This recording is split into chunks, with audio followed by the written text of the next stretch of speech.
Hello and welcome everyone to a new video on your channel, Mr. Tech Tips. Before watching the video, don't forget to subscribe to our channel and to like this video. In today's video, I will show you how to make someone admin in a Telegram group.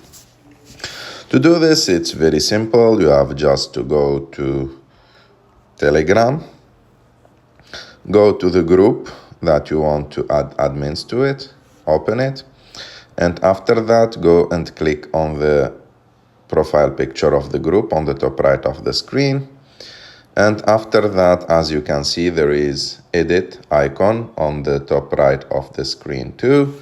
You have just to click on that edit, and as you can see, there is like the last option is administrators.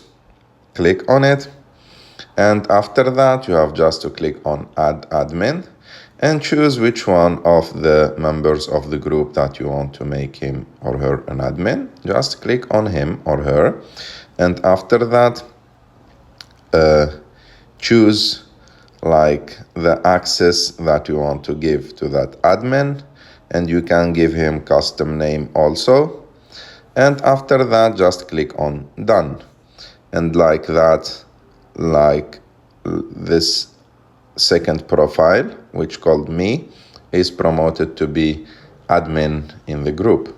I hope that you like this video. If you like this video, don't forget to subscribe to our channel, to like this video, and see you in the next